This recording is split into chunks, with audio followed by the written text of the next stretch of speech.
Matt, I just want to go ahead and preview this game. Preview Colorado versus Kansas State. Let's just talk about it a little bit. K-State and Chris Kleiman, they got the quarterback Avery Johnson, hell of an athlete. They're coming in same with CU off a bye week. What are you looking for from this game from Colorado? Let's start there. Look, I'm looking for Colorado to handle the bye week. Mm-hmm. They're very eager to hear what today was like and what tomorrow is going to be like. Bucky will be on tomorrow. Was it a vacation? Did we feel good about ourselves, or did we just rest and get ready for the pending wartime against Kansas State? Because first of all, there's nothing to do in Manhattan, Kansas. So when you go on a bye week, they have to leave in order to have fun. But there's plenty of shit to do in Denver and Boulder, so it's not like you can't get in trouble. But nobody did. That's one thing I have to just really tip my cap to Coach Prime and his staff and the culture that he's built in Boulder. Mm-hmm. When's the last time you heard of a CU kid getting in trouble? Not one time since he's been there. People like they could say that they're strapped. Remember that? Yeah. they're strapped. All the fucking cracker-ass crackers are like, they're strapped. Yeah, so they can say they're strapped, but that's not really what they were talking about. Mm-hmm. I mean, not one fucking kid, knock on wood. So it's a clean, really tough-minded developmental program that happens to use the transfer portal. Mm-hmm. Kansas State, their entire program was built on JUCO transfers back in the day with Bill Schneider. Yep. So if anyone can respect the way CU is doing things, it should be K-State people, because that's what Bill Schneider did. Tell me he didn't. Bill Schneider walked into Manhattan and said, the only way I can compete with Colorado and Oklahoma and Nebraska in this conference, and Texas and shit, is to go, Texas A&M is to go into JUCO and find guys that could play at other places and drop the academic standard here and get them into Manhattan and start playing football. And it worked. Mm-hmm. So the transfer portal is now the new JUCO, and it's working. So, yeah. Look, bro, I understand that there's other programs where kids are getting in trouble, but it's not in Boulder and it's not in Manhattan. So I think this is just a classy game between two teams that we have a long history. I'll send Bailey a bunch of film throughout the week of, whatever. Another highlight tape going this week. Yeah, a bunch of Kansas State CU clips from back in the day. I really believe that, CU, as long as they handled the bye week right, which I don't see any reason why they wouldn't have, and I didn't hear anything bad.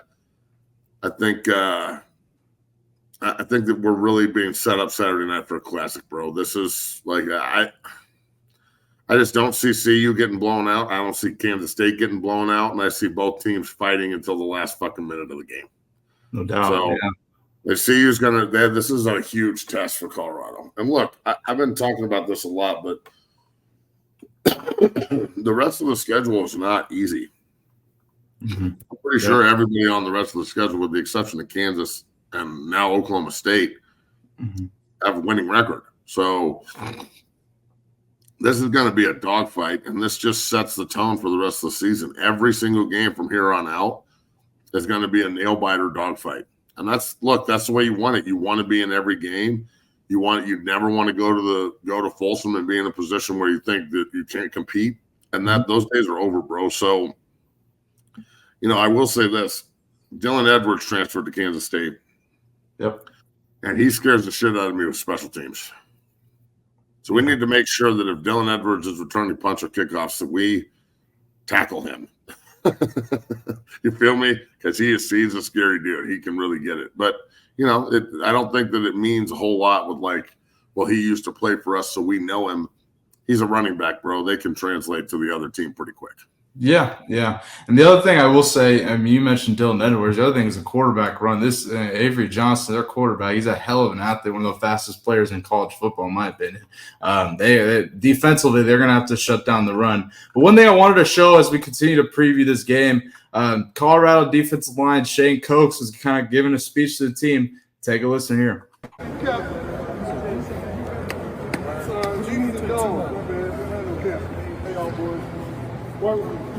Keep that same focus, bro. Y'all know we want to beat, but it's 1-0 every week, bro. Ain't no looking ahead. Ain't no other team. It's K-State this week. K-State all week, bro. It started last week. We finna work today, y'all boys. Keep that focus going here. Work y'all asses off, bro. Y'all know what the plan is today. Y'all the fucking plan is for the year. So win that shit today. Start today with that. Yeah, there you have it, Matt. Your thoughts on that? It's like what I said with Coach JB this morning. The players are starting to take over the team. Mm-hmm. Back in the day, it was only Coach Prime or his coaches or Coach Sapp or somebody out there trying to rev up the team. And now I've seen it for 3 weeks straight of leaders standing up and saying, this is what it is this week. This is what's expected. Yep. And when the players start running the team and the leadership there starts oozing through, bro, you're unstoppable. Because you're not being externally motivated. Everything's internal motivation, and then you're just spreading it throughout your whole football team. So, man, I love seeing shit like this. That is active leadership on the field, and it's coming from different places. You know what I'm saying? It's not just coming from guys who have C's or D's or L's on their chest.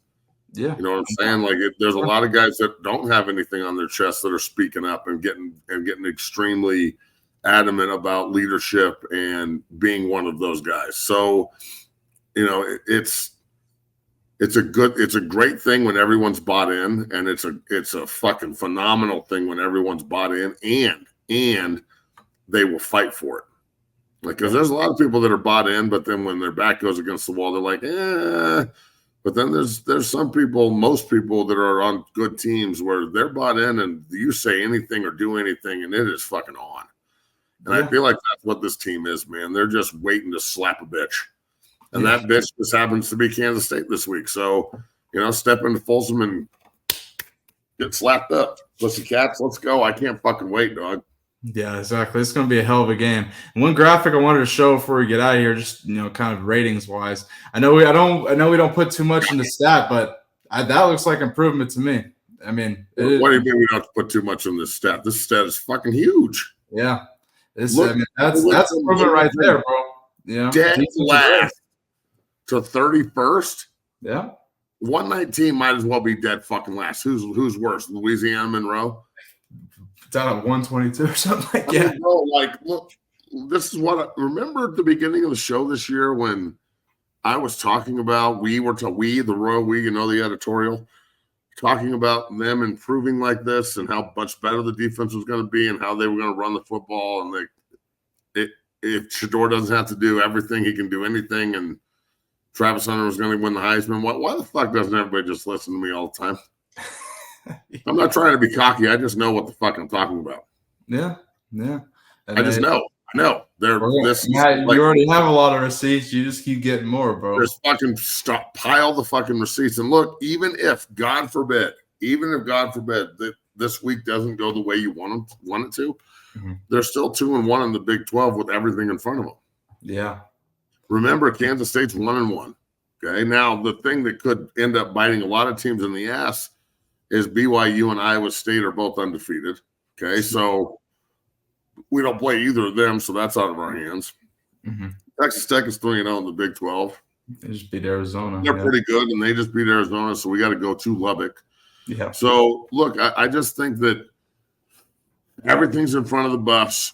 I don't think they're going to win out and finish the fucking year 10 or 11-1. I don't think that's going to happen. But if it does, then goddamn, that'll be the best crow I've ever eaten in my life.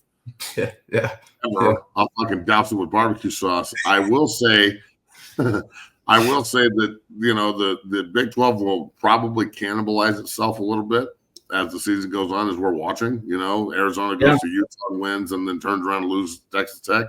Yeah. So you just got to be like, they gotta fucking be on one, you know. And Cook's saying that, you know, it's week 1-0 each week. That's the way you got to go about it. So this is, I'm going to say this is the biggest game in Boulder. And what did the rankings come out today? Did you see you ranked at all? We had fucking everybody. The internet would have blown over their rank. I haven't seen anything. I keep looking here, but I haven't seen nothing on that yet. I don't know what the new rankings are, but if you can find the new rankings after Saturday, that would be awesome. Just throw them up, because I can only imagine. I think Texas will probably be first. I don't think CU's ranked, and honestly, I don't really want them to be. I agree with you. You know, just go beat a ranked team at home again, and then we'll talk about being ranked. But again, I said this on JB's show this morning. I don't really give a fuck about rankings during the season. Who cares? Mm-hmm. Who gives a Tiffany fuck? Like it's any difference? Yeah. Who cares? It's like when they do power rankings in the NFL. Like, who gives a shit? No one cares. Like, power rankings, who cares? These are the AP poll and the coaches poll are fucking power rankings. No one gives a shit. So you can be ranked first and go lose to fucking Vanderbilt and good name, Vandy. Congratulations, dog. That was fucking awesome. That's right out here in Nashville. Like, congratulations, dog. Fucking sick. That's the goalposts in the river. But yeah, here are the new rankings for Week 7. Texas leads, Ohio State, Oregon, Penn State at 4. Interesting. So Kansas State's 18th. Okay. Yeah. SMU jumped in after they beat Louisville. That makes sense. Boise at 17. Wow. Boise doesn't play a fucking soul the rest of the season. SMU cracks the top 25. BYU at 14. Iowa State at 11. Yeah. Iowa State's the highest ranked Big 12 team at 11. Mm-hmm. So 11, we got 11, 14, 18. And that's it. 11, 14, and 18. Those are the only Big 12 schools. Yeah, I see. So there's 3 ranked Big 12 schools, and we get a shot at one of them this weekend. So if you want to be a ranked Big 12 school, go knock off K-State, and they'll replace you with K-State. Exactly. That's essentially what it is. So they'll drop K-State out, and they'll put CU at 21, 22, and then you'll have to go to Tucson, ranked 21st or 22nd, which could be a massive target on your back too, because Arizona plays up here one week, and then they play down here the next week, and then they go to Manhattan and lose 31-7, and then they go to fucking Utah and win, and then they go home and lose to Texas Tech, and they're all over the fucking place. Yeah. So is Utah still in there? Yeah, Utah's 16, I believe. Yeah. All right, never mind. So we got 4. So Iowa State, BYU, Utah, and K-State. Yep. All right, 4. cool, yeah. Okay, but yeah, that's one of the most truthful things I've heard on this show so far this season. Joe Clack came on here and said the Big 12 will cannibalize this all. That's exactly what's happening. I mean, and he predicted that we only get one fucking team in the playoff. And honestly, I agree. That'd be the way it is, bro. Like we might only get one fucking team in the playoff, and that's cool. But I'd like to. Okay, so check this out. Let's say CU does go on a run and they finish 11-1 and win the Big 12. And they beat undefeated Iowa State in the conference title game. Both those teams are getting in the fucking playoff. Yeah, I would think. I mean, it all depends. Teams. See, that's going to be tough. That's the only scenario I can see. But if Iowa State loses, then it's kind of. I don't think they're going to put a one lock. If you have 2 teams walk in at 11-1, and one of whoever loses is out, and whoever wins is in.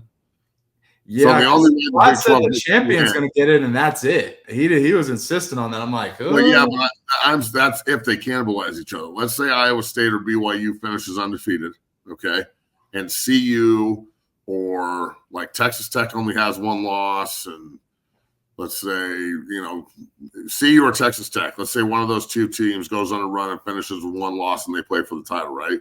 Mm-hmm. And they beat undefeated Iowa State or undefeated BYU. And then undefeated BYU or Iowa State is 11 or 12-1, 11 or 12-1, yeah, because that'll be an extra game. And then the conference champion is 12-1. Both those teams are getting in, dog. If unless Colorado beats them by like 60, yeah, I agree with you. Both those teams are getting in, yeah. But most likely the way it's going to be is one fucking team from the Big 12 is getting into this party. Yeah, I'm not. You better go win your conference, homie. Yeah, you gotta win to but get look, in. I will say this: if CU doesn't make the playoff, it is far from a failure. I agree. If they win 8 or 9 games and they end up in the Holiday Bowl against Nebraska, God, make this happen, please. Please, Jesus, make this happen. Yeah, that would be great. That would be pretty fucking cool. So, yeah. But yeah, there you have it. Preview Colorado versus K-State, gonna be a hell of a game. We're gonna be talking about this all week long.